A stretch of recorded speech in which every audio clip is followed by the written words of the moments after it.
ప్రపంచం మీద అమెరికా చేసే కుట్రలు, డీప్ స్టేట్ చేసే కుట్రలు ఎట్లా ఉంటాయన్న దాని మీద పార్థసారథి పొట్లూరు గారికి సంబంధించిన కథను బాల్కనైజేషన్ ఆఫ్ మియన్మార్ పార్ట్ 2 సంబంధించిన కథను ఒకటి చూద్దాం. 1948లో బ్రిటిష్ వారి నుండి స్వాతంత్రం వచ్చిన దగ్గర నుండి బర్మాలో ప్రశాంతత అనేది ఎప్పుడూ లేదు.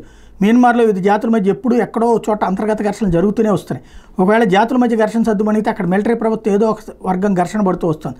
స్వతంత్రం వచ్చాకనే 1948 నుండి 1962 వరకు పౌర ప్రభుత్వం ఉంది. 64లో మిలిటరీ కుట్ర చేసి ప్రజాప్రభుత్వాన్ని దించే సైనిక పాలన మొదలుపెట్టింది. 62లో సైనిక కుట్ర జరిగింది అంగ్సాన్ మీద. అంగ్సాన్ ఎవరో కాదు, సుదీర్ఘకాలం బర్మాలో ప్రజాస్వామ్యం కోసం నిరాహారదీక్ష చేసి నోబెల్ శాంతి బహుమతి పొందిన మహిళ ఆంగ్ సాన్ సూకీ తండ్రి. 1962 వరకు బర్మాలో పరిస్థితులు మరీ ఘోరంగా లేకపోయినా ప్రశాంతంగా ఉండేది. ముఖ్యంగా బర్మా నుండి టేకు కలప భారత్లోకి దిగుమతి అయ్యేది. బర్మా టేకు కలప వ్యాపారంతో లక్షాధికారులైన భారతీయులు ఉన్నారు. 1962లో సైనిక కుట్ర చేసి ప్రజాప్రభుత్వాన్ని దించేసి మిలిటరీ పాలన వచ్చాక భారతీయుల మీద దాడులు జరిగాయి. దాంతో అప్పటి వరకు రంగూన్లో ఉన్న భారతీయులు స్వదేశానికి తిరిగి వచ్చారు. రోహింగ్యాల మీద దాడులు మొదలైంది కూడా 1962లోనే. రోహింగ్యాలు 1962లో భారత్లో ఆశ్రయం పొందారు. వెస్ట్ బెంగాల్ మరియు తమిళనాడు శరణార్థులుగా వచ్చిన రోహింగ్యాలకు మద్రాస్ హార్బర్ దగ్గర షాపులు పెట్టుకోవడానికి అనుమతి ఇచ్చింది తమిళనాడు ప్రభుత్వం. మద్రాస్ ప్యారిస్ సెంటర్కి దగ్గరలో ఉన్న బర్మా బజార్ బర్మా కాన్సీకులు ఏర్పాటు చేసుకున్నది. 1970 నుండి 95 వరకు స్మగుల్డ్ వస్తువులు care of address Burma Bazaar. కెమెరాలు, టీవీలు, వీసీఆర్లతో పాటు అన్ని స్మగుల్డ్ వస్తువులు అమ్మేవాడు.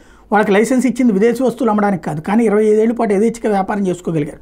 1962లో సైనిక కుట్ర జరిగి ప్రభుత్వాన్ని కూలదోసి సైనిక పాలన మొదలవడంతో ప్రజల్లో తీవ్ర వ్యతిరేకత వచ్చింది. ఫలితంగా communist party of Burma, కచిన్ independent army లాంటి తిరుగుబాటు గ్రూపులు సైన్యంతో ఘర్షణకు దిగినాయి.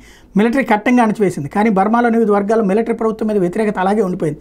అభివృద్ధి అనేది లేకపోవడం చేత నిరుద్యోగం పెరగడం మూలాన ఎక్కడికక్కడ ప్రాంతీయ జాతుల మధ్య ఘర్షణలు జరుగుతూ రావడం వల్ల ఎవరికి వారు తమ ప్రాంతానికి జాతికి స్వయం ప్రతిపత్తి కావాలంటూ ఉద్యమాలు మొదలుపెట్టి సైనిక ప్రభుత్వం మీద తిరుగుబాటు మొదలుపెట్టారు.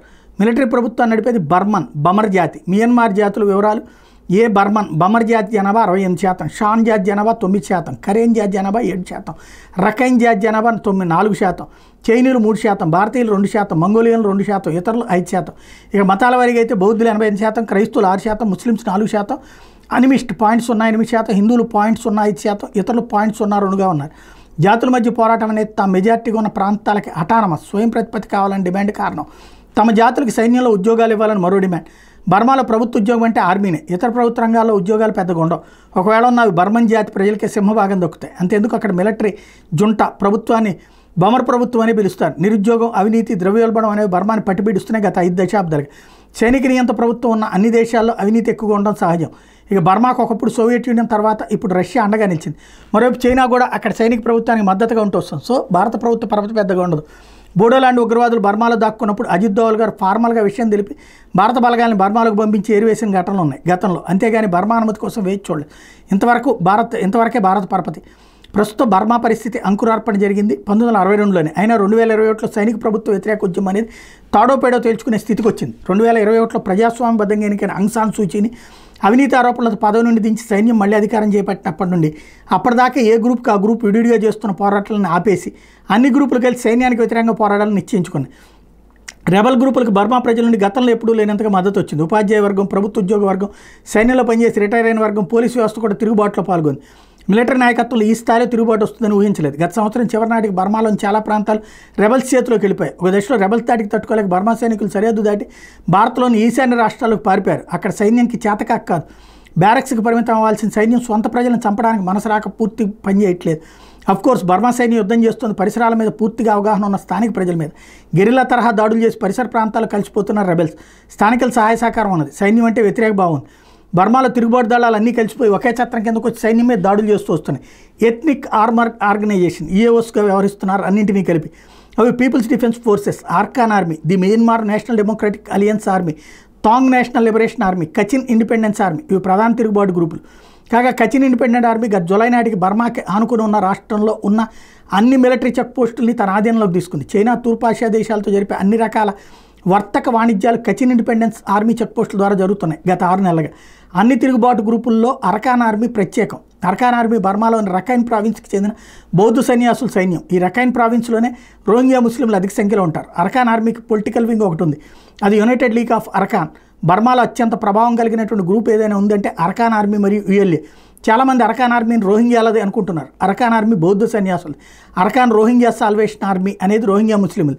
2017లో రోహింగ్యాలు బౌద్ధ సన్యాసులను తక్కువ అంచనా వేసి ఒంటరిగా ఉన్న సన్యాసులను చంపి పూడ్చిపెట్టడం చేయడం మొదలుపెట్టారు. క్రమంగా ఒక్కొక్కరు మాయమవడం మీద బౌద్ధులు నిఘా పెట్టడంతో అసలు విషయం బయటపడ్డది. దాంతో బౌద్ధులు రోహింగ్యాల మీద విరుచుకుపడ్డారు. సైన్యం కూడా చేవేయడంతో దిక్కుతోచని రోహింగ్యాలు బంగ్లాదేశ్, థాయిలాండ్, మలేషియా దేశాలకు పారిపోయారు.